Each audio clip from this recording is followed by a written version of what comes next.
Gérard Lanvin, le chanteur, est avec nous ce matin. On rappelle que vous serez pour la première fois sur la scène de l'Olympia le 27 mai avec votre fils, votre groupe également, et votre album Ici-bas est toujours disponible. Avant le cinéma, avant la chanson, il y a eu le point-virgule à Paris, ou plutôt celui qui est avant le point-virgule. Racontez-nous. La Veuve Pichard, Maison Sérieuse, c'était un café-théâtre qu'on a construit avec Martin Lamotte, Philippe Bruno, Roland Giraud, Anémone. Voilà, c'est devenu le point-virgule, mais il est à l'identique. J'y suis passé hier devant. Ah ouais. Oui, Et ça vous a procuré quoi? La nostalgie de ce quartier, parce que le Marais, j'adore le Marais. Et quand je suis à Paris, évidemment, je circule dans le Marais. Je suis passé devant ce point-virgule, j'ai vu énormément d'affiches de jeunes débutants. Donc ce point-virgule existe encore, il était exactement en l'état où on l'a construit.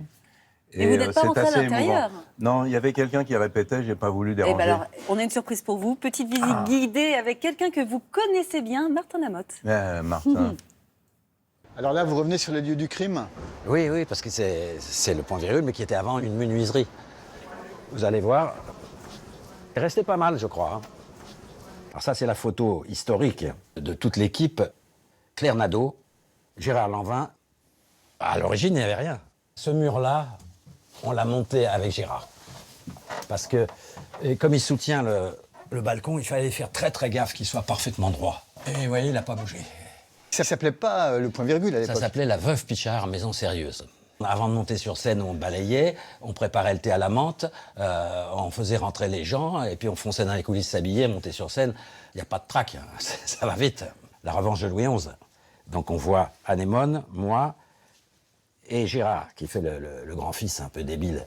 Il était doué pour les compositions et pour les accents. Il faisait le chevalier masqué, était un peu précieux, et c'est indéfinissable l'accent. C'est un peu l'accent de Luis Mariano, si vous voulez.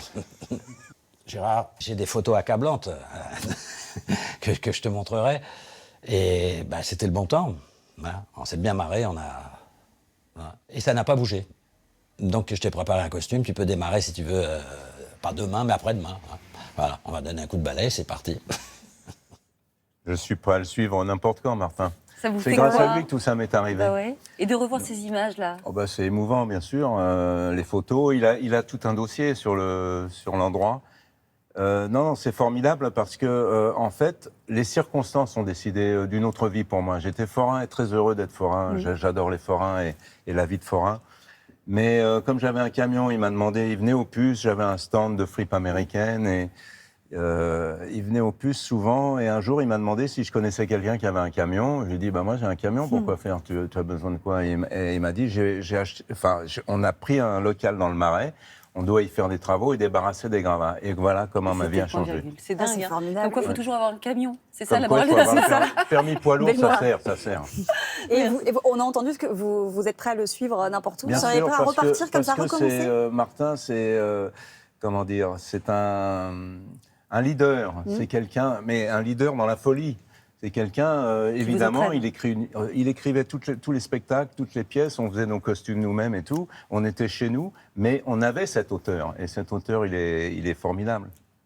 Merci beaucoup, Gérard Lanvin, d'avoir été avec nous avec ce plaisir. matin. Oui, on était ravis. On rappelle que votre album, que je montre actuellement ici-bas, est d'ores et déjà disponible. Un album qui cartonne. Vous serez sur scène le 27 mai à l'Olympia. C'est votre première Olympia. Et c'est important d'y être avec votre fils Manu. Voilà. Merci d'avoir été avec nous. On se retrouve, Maya, demain à 6h30. Exactement. L'info revient, évidemment. À 13h, ça vous fait rire. C'est très tôt. Hein. Vous êtes des femmes qui se levaient très tôt. Exactement. L'info revient à 13h.